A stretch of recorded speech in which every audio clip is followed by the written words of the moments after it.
माय माऊली नमस्कार.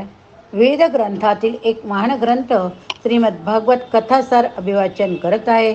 अष्टमस्कंद भाग 27 मत्स्य अवतार कथा आपण बघूया. प्रथम श्री वेदव्यासांना नमस्कार करून कथेला प्रारंभ करते. सूत पुढे सांगू लागले.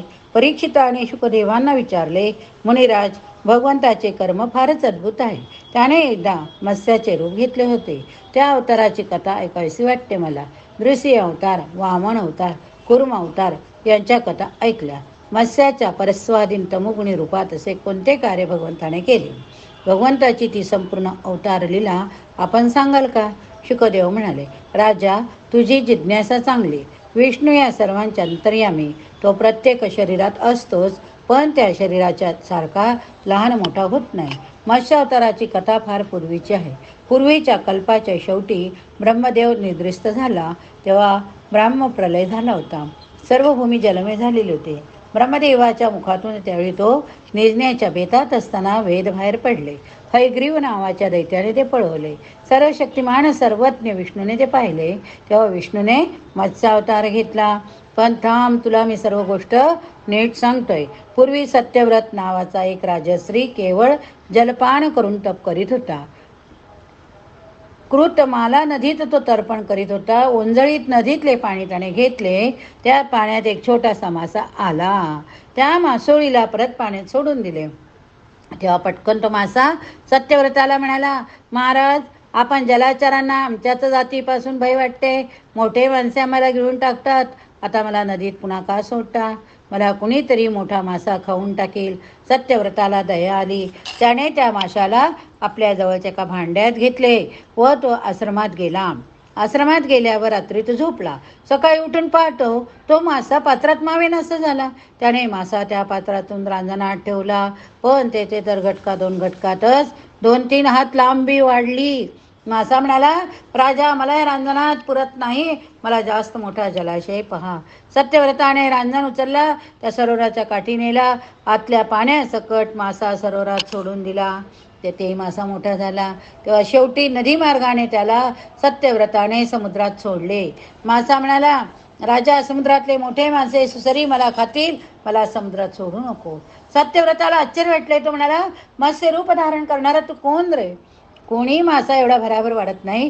मला वाटते आम्हा भक्तांवर कृपा करणारा भगवान श्रीहरी तू. देवा, मला आपल्या मत्स्य रूप घेण्याचा हेतू सांगावा. भक्ताची प्रार्थना ऐकून भगवान ऐकतो. आपले दर्शन किती अद्भुत आहे. मासा सत्यव्रताला म्हणाला, राजा, आजपासून 7व्या दिवशी भूलोक, भुवरलोक, स्वर्गलोक पाण्यात बुडेल. प्रलय होईल. माझ्या प्रेरणेने त्यावेळी तुझ्याजवळच एक नौका येईल. तू नौकेत सर्व धान्याची बीजे ठेव. सर्व प्राण्यांची सूक्ष्म शरीरे घे. सप्तर्षींना बरोबर घे. त्या नौकेत चढ. सर्वत्र अंधार होईल. प्रलय काळाचा महासागर सगळीकडे पसरेल. ही भूमी पाण्यात जाईल. तेव्हा मी याच रूपाने तुझ्याजवळ येईन. तुझी नौका तू माझ्या डोक्यावर एक शिंग असेल त्याला बांध. जोपर्यंत ब्रह्मदेवाची रात्र असेल तोपर्यंत मी सप्तर्षींना, तुला व सर्व प्राण्यांना नौकेत घेऊन सागरात सुरक्षितपणे विहार करीन. तू मला यावेळी जिज्ञासेने प्रश्न कर. मी तुला ब्रह्मज्ञान देईन. आता मी या समुद्रात जातो. तू माझी आठवण ठेव. सांगितले ते विसरू नको. समय योग्य आला की मी नौका आणीन. मागोमाग स्वतः येईन. मासा तत्काळ समुद्रात दूर खोलवर गेला. दिशेनासा झाला. तीरावर सत्यव्रत पाहत राहिला. एकटा एकटा एकटा. समोर निळा सागर, मासा अदृश्य. वर आकाश, मागे विशाल भूमी. पूर्ण शांततेचा भंग फक्त लाटाच करीत होता. सत्यव्रताने 7 दिवस वाट पाहिली. 7व्या दिवशी सागराने मर्यादा ओलांडली. प्रचंड वादळे झाली. मेघांनी आकाश भरले. पावसाने सर्वत्र जलमय झालेली भूमी पाण्यात जाऊ लागली. धान्य, वनस्पती, प्राणी, सूक्ष्म शरीरातील सर्व जीव, कोटीच्या जोड्या, ऋषी यांना सत्यव्रताने एकत्र केले. सप्तर्षींना तो म्हणाला, ऋषींनो, तुम्ही भगवंताचे ध्यान करा. त्याची आपण प्रार्थना करू. तोच आपल्याला या संकटातून पार करील. ऋषी प्रार्थना करू लागले. ती पहा, ती पहा, एक मोठी दिव्य नौका प्रचंड लाटांवर हेलकावे खात येत आहे. हेलकावे खात येत आहे. उंच खडकावर हात जोडून उभा असलेला सत्यव्रत एकदम आनंदाने ओरडला, भगवान विष्णूचा जय असो. सर्व सप्तर्षी घोषणा करीत नौका जवळ येण्याची वाट पाहू लागले. खडकावरून झर झर उतरत सत्यव्रताने नौका खडकावरून आपटेल अशी धरली. लाटा आपटत होत्या त्यापेक्षा ती सर्वांनी ओढली.